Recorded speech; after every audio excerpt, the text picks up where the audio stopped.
All right. Hello there. I wanted to just briefly go over this really interesting tool that I found. One of the interests I've had recently is doing something like a West Marches type campaign, but then also taking into account the ability to play solo, which may seem kind of strange, but wanted to be able to find some adventures that I can play, basically like Shadow Dark, with maybe one or two characters, just playing myself through maybe a randomly generated world. There's a application I've heard about called Hexroll, which has a lot of different options in it. You can roll a sandbox with this. It's hexroll.app. You're able to roll a um, this, which you can select a kingdom, empire, lands, duchy, island. You can generate population, decide how many regions you want to have, between 6 and 12 or whatever you want to change it to. Um, you can then further modify it. You can just have it generated as it is, or you can go in here and say, well, I want maybe mountainous regions, forested regions, hills. You can come in here and modify these a little bit um, if you want to play with the numbers. 8, 9, 10, 11, 12, 13. So you can kind of play with the numbers in here to change the weighting. If you really want to, which I have not gone through all the documentation yet, but there is, let me try to back it up again. Let's go back to the beginning. There are docs. So if you click on the docs, I'm kind of learning this myself. I'm slowly going through it. Um, it's a Hexroll 2E guidebook, so you can go and find the information that you need about, say, getting started. What is Hexroll? It's a sandbox generator, basically. And as it says, it was designed to randomize skeletal content for tabletop role-playing games. So it can work well if you're just kind of looking to randomly generate a sandbox with a hex map. So it's really good for hex crawling, dungeons, settlements, NPCs, plot hooks, things like that. You could add this into a world that you've already generated, or basically start at zero, or you could start at zero or near zero per game prep time with this. There's very simple descriptions. You can fill in the blanks on this thing, modify it. It uses it says it uses a random generation model that's written in Scroll. And I'm not familiar with that personally. It's a specialized language for, I guess, generating large scale content. That's not a language that I'm familiar with, but it seems to work pretty well. But you can go through all the documentation to understand a little bit more about how it works. I'm finding this pretty fascinating, honestly. If I just click here to roll a sandbox, and I'll just do an example here, and I'll just go ahead and select Empire. I have not really played with all these options, but we'll do that. Um, Number of regions, I don't think I'm going to modify that at all. And number of dungeons, so you can actually have dungeons randomly generated in this particular empire. What types, the probabilities. You can, I guess, do weightings in here, tombs, temples, caves, dungeon size. If you want to, you could say, oh yeah, I prefer smaller dungeons. Wandering monsters highest hit dice. So I guess depending on what level you want to work with, like maybe you're only working with a first level character that you want to deal with. You want to make it fairly easy. You may just want to have one hit dice for the wandering monsters. Number of settlements, and these are all able to be changed. You can say between 7 and 9. So you randomize that a little bit. What types of settlements, cities, towns, villages? You can change the weightings there. The number of inns that are not in settlements, I guess. Dwellings, the number of dwellings, dwelling types, farms, cabins, strongholds. It's quite a bit here, honestly. You've got a lot of different things. Tweaks and experiments. Looks like any generated treasure value will be multiplied. So you could, yeah, I guess you could modify that to have a lot of treasure. But what I'm going to do is just go ahead and generate it just to show you what it looks like. All right, so you got to wait a little bit for this to generate. So there it is, the Empire of Vasafia, I guess it is. So, you could say, I guess, have your people start wherever they want. You got options in here, package and download, map toggles, screen, export to SVG. I guess if you want to save that. Um, Now, if you are a Patreon or a member or signed up, you're able to actually save these. Otherwise, you basically got to save them in your browser. But you could start on any hex. You click on the hex, and it will generate. What's it say here? It says a tiger.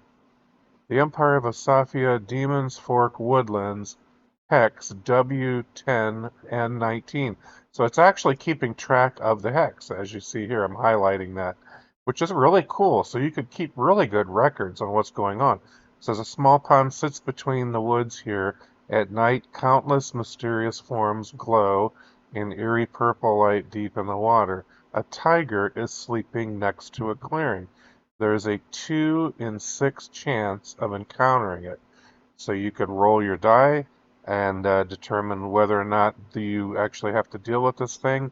It tells you the armor class, the hit dice. I was pretty sure that I selected one hit dice. That is a pretty nasty tiger with a 6 hit dice. Um, Experience points listed here. So depending on what system you're playing, if I'm playing Shadow Dark, this doesn't really mean a lot.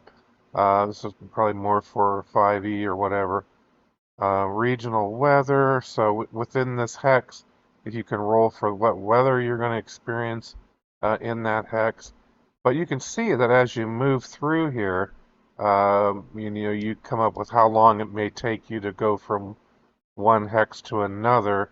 You could click on the next hex and you can see that there's a description here about a bridge. The forest is dense and dark here, but countless clusters of phosphorescent fungi are growing near the base of the trunks, creating a luminous, colorful glow above the ground. There's a dangerous looking rope bridge deep in the woods. All right, so that's pretty much all they know. But for the game master here, you get a 1 in 6 chance when exploring, or a 2 in 6 if camping overnight, to be ambushed or preyed upon by, and then you roll a 1d4, and you would have these various things here, orcs, sprites, bandits. I believe that's the quantity of them, actually, right? 10, 7, or 4 bandits, and then you've got all the information here ready to go, and then the weather for that hex. And you can see, you can just keep clicking through, and it gives you all this information. So pretty cool.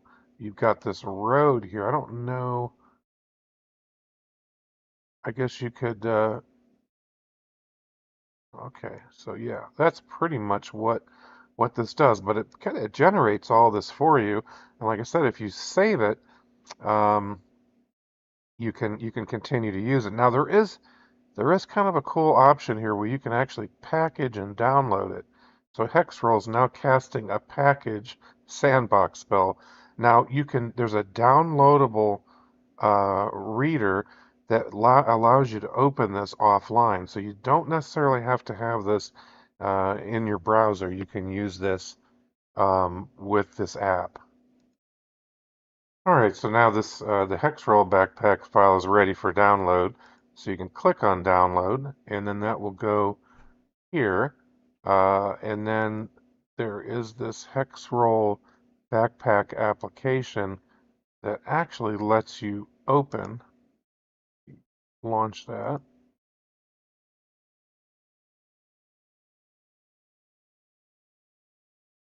All right, so you launch that, and this would be the file. Doesn't really have a very interesting name, but now you can see this is offline. It's no longer in the browser. So I have it downloaded, which then allows me to not lose it. So I don't have to worry about losing the web page here. So now I've got everything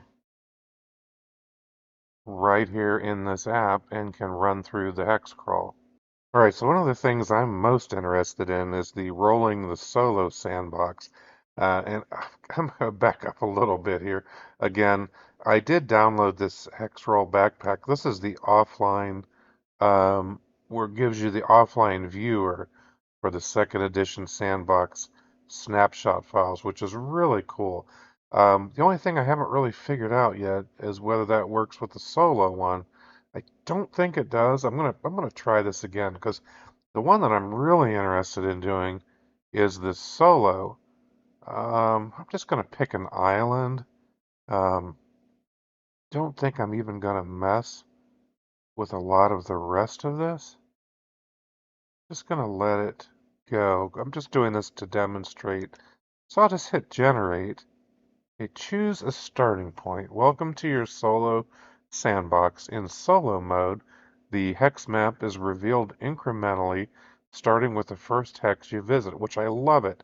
I mean, I don't have to worry about setting up fog and, faking myself out. I've tried doing that like an Owlbear Rodeo, putting a fog over a dungeon, but the problem is, I've already seen the map before I put the fog over it, so it's kind of hard to do that. I mean, you try to be honest when you're playing solo, but I think this gives you a better ability to do that in some ways, at least doing this hex crawl method. So you can choose one of the following locations, it says, as your starting point, or close this window to search for one using the search bar. Well, oh boy. I was hoping I would get to start in a town somewhere. Let's try this. The Lair of the Lost Goblin. All right, so don't really see where you're able to download this one.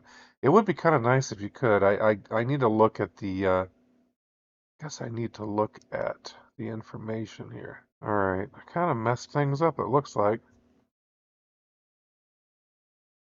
I should have left that alone. All right. Lair of the Lost Goblin. So we're going to just start through this. It says possible treasure. 1 in 6 chance of encountering one of these. All right. So this is our map. Assuming we start there at that square, what did I say? The air in this area. So I'm clicking again. The air in this area is dense and misty, and the stalagmites have a few burn marks on. Faint, colorful light is emitting from everywhere. Countless green and purple bioluminescent mushrooms are growing from cracks in the ground. Anyone consuming them might be severely poisoned. Interesting. Okay. So you've got as you move and click on these. So the only issue is like trying to keep track of where you might be. So as you move around, I'm just clicking on the square, so it looks like once I get to another region, it it changes the description. So kind of cool. Unlock this page. I'm not sure. Edit this page. Oh, I see. So you can re-roll this page. Interesting. So it looks like you can change things that happen in here. So I'm really just kind of getting familiar with it and kind of stepping through it as I'm talking about it. But it's definitely something I would suggest playing around with and see what you think of it. I'd love to know what your opinion of this Hexroll.app is. I think it's kind of a cool tool that you could use. I've seen a lot of random tables where you can just start with a paper hex map and basically roll as you move from hex to hex. And there certainly are plenty of tables out there that allow you to do that. But I thought this is kind of a neat idea as well.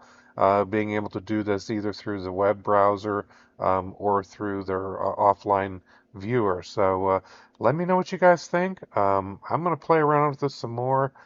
Maybe I'll actually run through an adventure through it at some point, but just wanted to put it out there for you guys to look at. So hopefully this has been helpful. See you later.